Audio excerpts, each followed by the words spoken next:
So yung sa ating second lesson ay grand staff.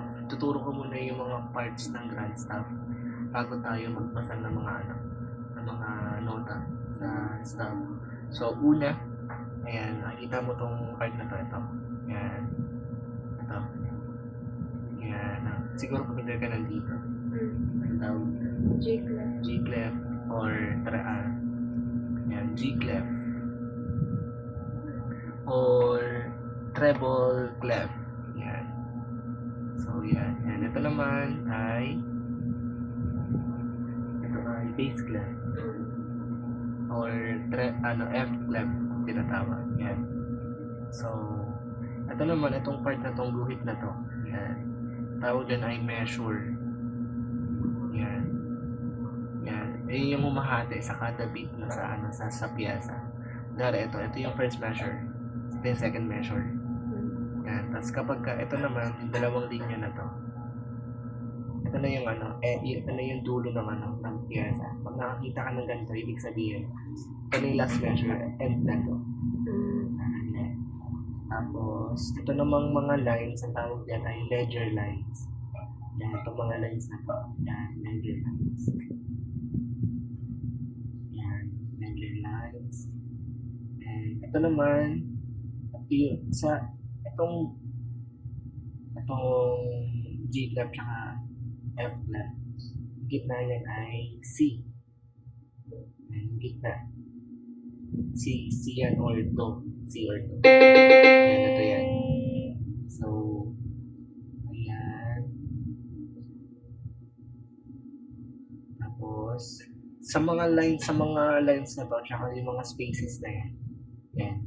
May mga spaces. May mga may mga notes. Yan, may mga notes. Itong una, ito yung C natin, C. Tapos, ito yung ito yung D. Yan. C, D, ito yung E. Sa guhit, F, nasa space, G, yung G, ito yung yan, magkapantay siya nito. Sa F clef. Pag nagsulat ka ng F, ng G clef, na dito sa second line, yan. Kasi G clef, yun.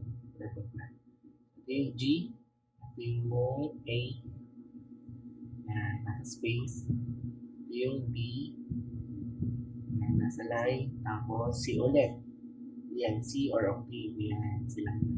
Ito yung C, D, B, F, G, A, C. Sa baba naman, C, pag binaba mo yung C, anong mo? Ay. B. C, B, yan. Itong B, sa baba. Ito. Kasunod lang ng Do. Yan, sa baba. Ang next, pag binaba mo yung B, ay A. A. Yan, dito sa guhit. Next, pag binaba mo, G. G. Next, pag binaba mo, F dito sa guhit.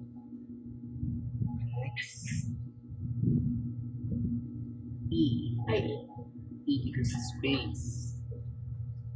Tapos, B dito sa yan, sa guhit. And C. Yan. Tapos, ano lang yan? Pababa lang yan. Ayan.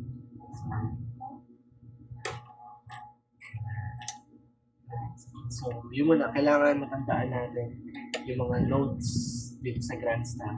Ito ay C.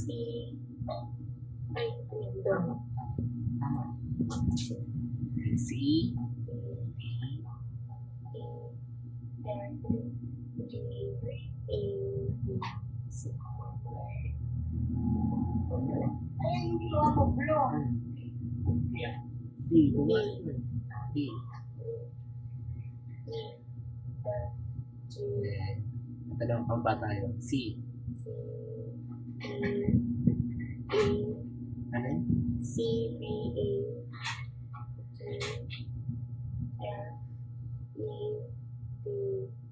C, D, E, G, Okay. So, yun muna. And siguro sa next lesson natin, totoo na kahit magbabasa na tayo na ng nota sa advance na. So,